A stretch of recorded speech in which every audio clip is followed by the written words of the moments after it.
Welcome to Future Foodcast. I'm Pam Line-Miller, your host. If you're watching us on YouTube, you notice that I am not at my home studio with a map behind me.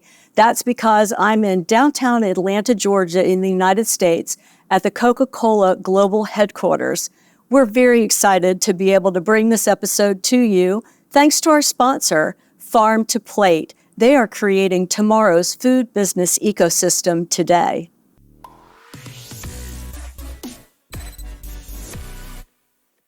Our interview today is with a really exciting category of leader.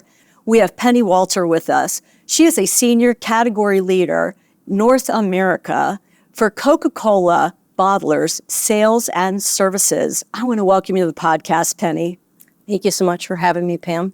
I am so excited to have a woman of your caliber to interview, but I have no idea what a senior category manager or leader does. Can you give us a little bit of an idea of what it is you do? I'm responsible for all the caps and the closures that go on all the products for North America.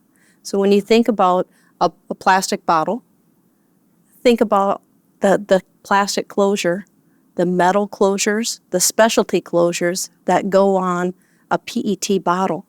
Someone has to do that work. So the procurement, the sourcing, the strategy behind that, it's the most technically difficult component of the package. When I, as a consumer, think about having a Coca-Cola product, I don't usually think about how it's packaged. I just know it's good and I'm going to take the top off or flip it and drink it. I don't think about all the engineering that goes into that. But it's not just one product line. You cover many Coca-Cola product lines. We have multiple types of products within Coca-Cola, over 500 different types of brands in the world. When you think about North America specifically, what I'm responsible for, we've got carbonated soft drinks, such as Coca-Cola. We've got water, such as Dasani, juices, like Simply Orange Juice, teas, like Gold Peak Tea, and many, many more. Hydration, vitamin water. Think about all the products when you go into your local grocery store like Kroger or the local convenience store. There's a plethora of variety of products that Coca-Cola offers to refresh you every single day and bring a smile. Those happen intentionally. There's a lot of thought behind the offerings in which Coca-Cola offers to consumers for product selection. Well, let's talk about some of that thought because you bring quite a rich background in engineering. You've got a team of experts that work on all of this essential packaging. Share with us a little bit about that process and the things you think about as you go to try to figure out how to best package the Coca-Cola brands. When you think about packaging, think about food safety. Anyone could consume that product. So we're designing something that could go out into the market, and we're focusing on food safety. We're focusing on the brand image, and we're focusing on bringing something to life that people and consumers can enjoy. When it comes to technical requirements, Coca-Cola prides ourselves on having very robust and rigorous processes in place in which we evaluate different types of raw materials and designs to ensure what we have compliance and food safety, strong food safety practices in place to ensure the best quality products to our consumers. When I think about brand image that you brought up as a part of that, I know when we spoke earlier, and it's really a part of a lot of our childhood growing up, a lot of us have great memories with Coca-Cola products, and I know you had one in particular with your grandfather. I do.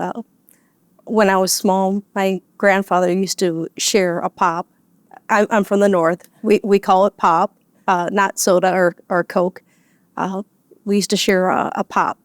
And I vividly remember going to the refrigerator and getting a Mellow Yellow or a Sprite or a Fanta grape or an orange and sharing a pop with him. And those memories I hold near and dear to my heart. and thinking about that. And even when I was sick as a child, think about when I wasn't feeling well, my grandmother used to give me a ginger ale and saltines, or a Coca-Cola and saltines. That's how Coca-Cola evolved. It originally started as something that was developed for a pharmaceutical purpose. Dr. Pemberton developed Coca-Cola for an ailment, for a bubbly tummy. And think about the uses of Coca-Cola then and the evolution now. The original formula was only available if we went to a drugstore or if we went out to a restaurant. Think of a fountain offering and blending it with carbonated water. And to have it served cold, it was on ice. It wasn't until several years later where it was developed in a bottling application where people could actually take it to go or enjoy the product at home, which is pretty incredible when you think about all the years of development and the evolution of our products.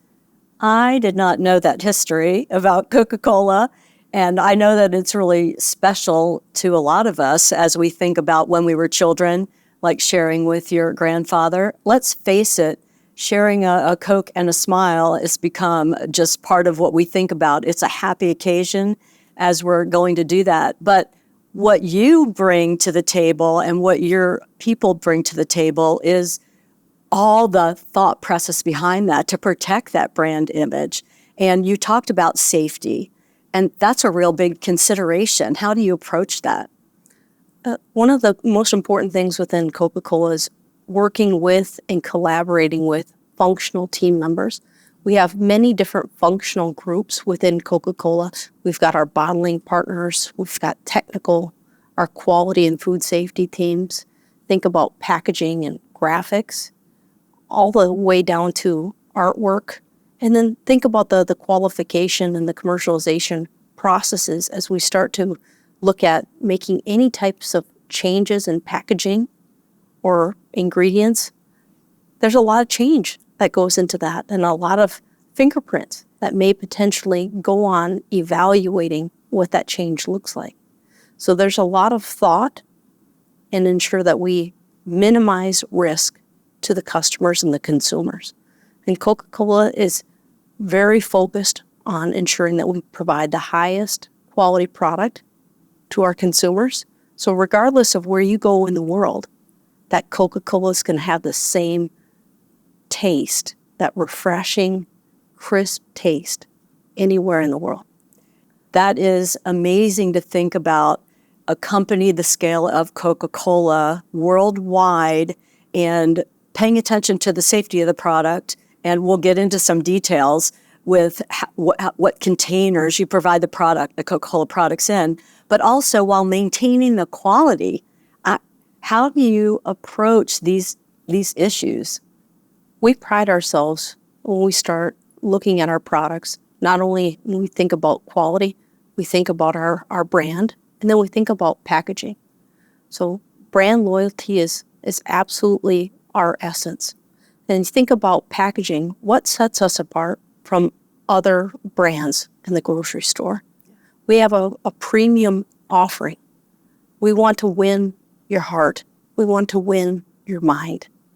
So when we talk about our products, we offer the most premium product and we focus on food safety. So specifically to the closure category that I manage, the closure is the most technically difficult component of the package because you have to think about the fit of the closure, the function of the closure, and the bottle finish. All three of those items coming together, the fit, form, and function, it's the three-legged stool. If you don't have a perfect fit, form, and function, we're not going to have a perfect product for you. Yeah, and that's important. Well, take us a little bit through the product journey and some of the aspects that might be considerations as you look at fit, form, and function from the beginning to getting product on the shelf for the customer. The first thing we think about is the material, right? What is the impact from taste and odor? How is it going to impact our product? Then we take a look at the impact to the change. When we look at the overall system, what is the risk of making the change, of a packaging change? What is the benefit when you think about a business case? And then when you take a step further, think about the evaluation process, right? Business continuity. So if we were to make this change, what are the changes associated with doing that? Are there investments required at the supplier within our system? And then what does that look like? What value does that yield, especially for our consumers, right? Yeah. And then when it comes to actually implementing or executing change, focusing on incorporating our key bottling partners, making sure that we have voice of the customer and we incorporate their feedback. That's absolutely critical. I grew up in the plant, and executing change is hard. Implementing change is very difficult. So understanding the voice of the customer and the requirements, because every bottling line is different. Every production line is different. So how do we do that? And does it make sense from a business perspective? Interesting. And you do bring that plant experience as well. Could you share with us a little bit? I know we're talking about what you do right now, but as you're comfortable, because you bring quite a rich history in your career to bring you to the position you're in today. My background is in plant management and engineering. I grew up in plant management starting at Ford Motor Company, and I'm blessed with the opportunity to work in the biggest brand in the world. When you think about the contour bottle, it's the second most recognized shape in the entire world. The number one recognized shape is the Holy Cross. And it's pretty incredible when you think about that.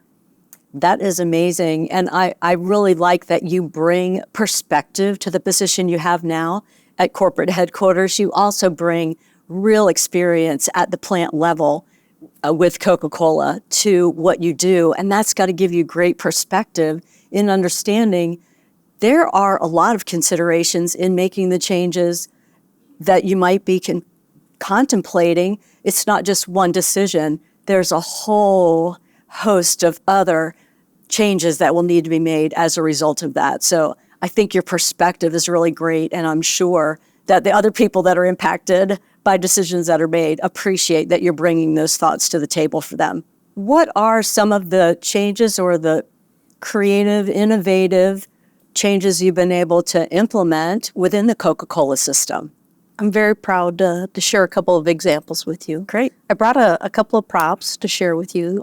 The first one is the Dasani bottle that you're enjoying today. The cap associated with this is made from post-consumer recycled content. What is that? Imagine you and I drank a jug of milk, and we put that jug in the recycling bin outside of your house. That recycle bin then goes to the recyclers, and it's sorted, and the milk jugs then are segregated, chopped, and sanitized, and transformed through a proprietary process back into usable resin. That's never been done before in the world until the Coca-Cola team came up with a way with our valued suppliers to integrate post-consumer recycled material into our caps. We were the first in the world to do this in July of 2019. For those of you that are listening to us on your podcast channels, you aren't seeing the Dasani bottle that Penny was holding. It has a regular bottle and a blue label and then a distinctive green cap. And that cap is what she's talking about, is made from this post-consumer content that is so innovative to their process here.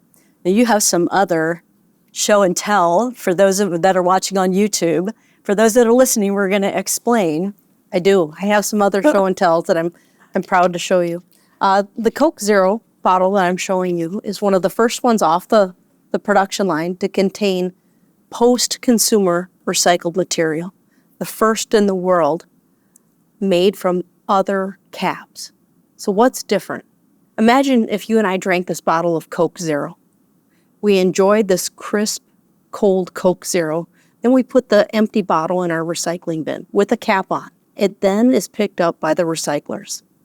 The recyclers take it to the material recycling facility, which is called the MRF. From there, the MRF separates the PET bottles. From there,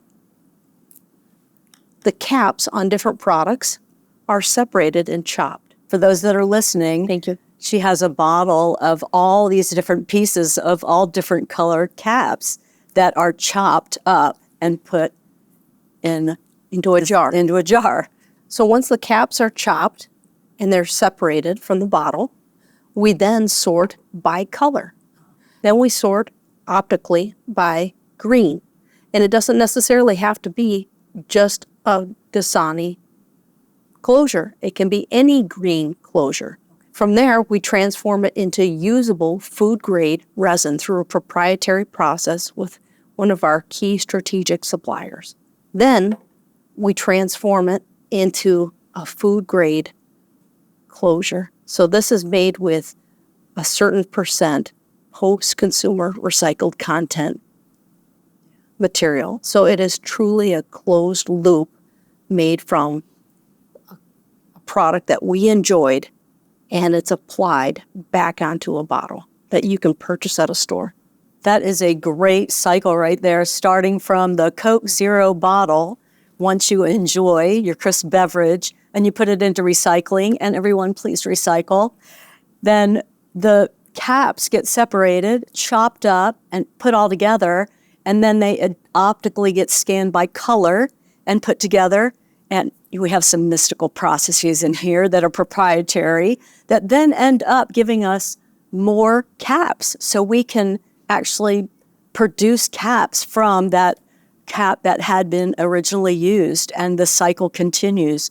That's a really great recycling story. So those bottles that you put in recycling really do get recycled and used for post-consumer content and more caps. My shameless plug, Yes. Please continue to recycle. Recycle as much as you can with caps on.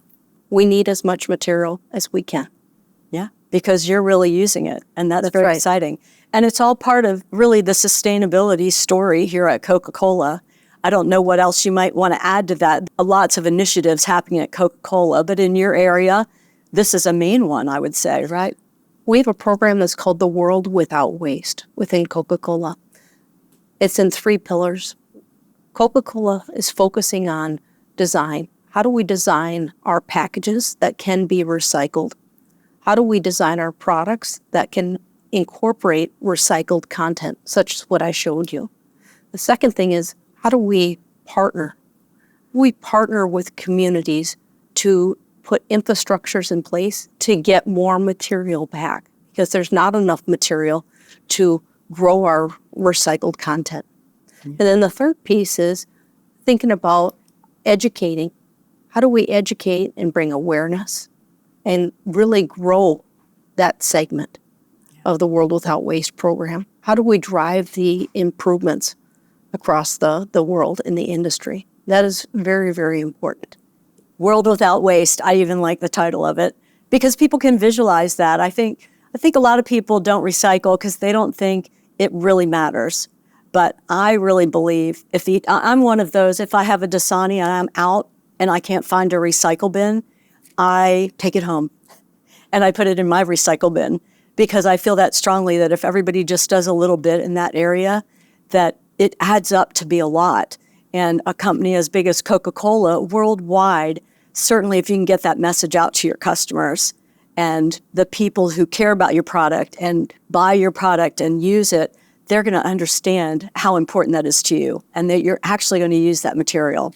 So I'm excited about that. What's special about the bottle that you're holding, Pam, and I brought that bottle for you, Thank you. is that bottle is made from 100% recycled content. So today we're talking about closures, but that bottle specifically is made from 100% recycled PET material. Okay. So if you think about recycling your bottle, wow, that went all the way through the material recycling facility. And I brought just an example to show you of what resin looks like. So this is closure resin, but PET resin looks very similar, transformed back into usable material. If you are listening to us on podcast channels, you may want to watch this episode on YouTube because Penny has brought some really great visuals for us to actually see what Coca-Cola is doing in this area of sustainability. Thank you for bringing some of that with you. Of course. Well, we just came out of the worldwide pandemic recently, and there were a lot of changes need to be made by a lot of companies and that thought process. How did that impact what you do within the Coca-Cola system? We are evolving into what's called a new normal, right? New normal. We've heard that before.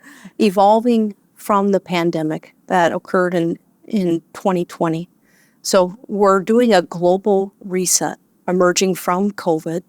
Think about all the changes that have happened across the world and being able to adapt to that. So starting at the plant or the production level, think about our ways of working. We've had to work remotely to support our bottling partners. So the capacity and the capabilities at the plant levels have had to increase significantly because we've had to support them virtually. Think about the employees on the plant floor to protect them and keep them safe. All the protocols we've had to put in place from a management systems perspective, from a COVID standpoint. That's very, very critical in keeping everyone safe. And then when you think about it further, think of not only the cost implications that we've all faced with inflation, we think about over the road. We're not all driving to work anymore. Think of the cost of gas. Think about all the changes that have occurred globally. And I won't go into politics. However, there's all the changes over in Russia right now. Think about Ukraine and China and Israel. There's so many moving dynamics right now. All of those things globally directly impact North America. So having a critical understanding of what's going on globally and the impact within the supply chain in North America and having critical relationships and depending on those relationships, it's important. So I've really relied on my relationships to be successful. Now it's time to put pennies back in the piggy bank, per se, when it comes to relationships and starting to go see my clients, my internal clients, and my suppliers and the external customers to replenish those relationships and support one another and really understand the customer needs because those have evolved since 2020. Right. I was thinking about customer buying habits as well. That's right. So when we go out to eat, are you still having those same habits? When you go to the grocery store, are your purchase habits still the same? If you think about it, many of us haven't been to the movie theater since 2020. At least I know that I have not. So our business model has changed tremendously when you think about that. When you go to different restaurants, are you going through the drive-through or are you going inside to get your product or enjoy it? Right. So there's so many changes and the consumer habits are evolving. Many consumers are going e-commerce. That has been a significant shift to our business. So understanding the headwinds that we're up against and being able to be nimble and adjust to the business is absolutely essential. So we can support our customers and give them offerings that are healthy and healthy habits is what they're looking for as well. So all of those items that I highlighted, the supply continuity, the business changes, the evolution, are things that are under the purview of Coca-Cola Bottlers Sales and Services. Those are truly the items of value that we strive to support our key bottling partners to ensure that we have a level of competitiveness within the business and within the industry. It's a really big job, Penny, trying to get all of that you talked about, you were talking about negotiation, supporting everything that happens with the supply chain for the Coca-Cola Bottlers Sales and Services area. And I don't want to embarrass you, but I would like to ask about the pin that you have on your jacket. If you would explain what that is for our listeners. Penny has a pin on her jacket that is really, really very significant. If I'm not embarrassing, if you wouldn't mind sharing. Thank you, Pam. The pin on my lapel represents women breaking the mold. And I was nominated by peers in the industry to be one of the top 50 women in plastics. So I'm humbled and thankful to be recognized in the industry. Well, thank you for sharing that. That's really exciting because I know you are really an advocate for plastics. You see the value and where they've brought us so far, and not only that, where we're going with them in the future. I don't know if you'd like to speak to that at all. Plastics is in everything we use and everything we touch every day. Think about your car, your pen, your desk, even where we're sitting today and in carpet. Plastic is in everything that we do. And I think COVID has helped transform some of the mindset when it comes to the benefits of plastic. And the key thing that I'd like to highlight here is focusing on the sustainability and the message that we talked about of trying to recycle with caps on. And there's truly a use for that material here at Coca-Cola. Very exciting. Is there anything else that you would like to leave with our audience before we go? I do. I have a message for all the kids that are watching. Santa personally told me that the Coca-Cola Caravan is out and about right now. Oh. And it's an 18-wheel red Coca-Cola Caravan that goes across the United States. And it's been going since 1995. And he enjoys a cold, crisp Coca-Cola when he drives this caravan and he visits different cities across the world. And it's really important to be good and listen to your mom and your dad because he's going to come visit you. So watch for Santa and the Coca-Cola Caravan because he's coming. Well, and I want to say, if when your mom or dad listen to this podcast and possibly you missed the caravan for this year, you can be on the lookout for it for next year. Penny, I really want to thank you for being with us. If you enjoyed this interview with Penny and learning all about some of the things, we just scratched the surface of what's happening within the Coca-Cola system. I'm really excited, particularly about Penny highlighting recycling, encouraging you to recycle your bottles with the caps on, because as you heard, that material is really being used. Please let us know what else you'd like to see, hear, other interviews, topics you're interested in. We want to hear from you at Future Foodcast. Until next week, I'm Pam Linemiller. Thanks for listening to Future Foodcast. Future Foodcast is powered by Farm to Plate, the leading food blockchain platform. Subscribe on YouTube or wherever you listen to podcasts to stay up to date with the very latest innovations in the food industry.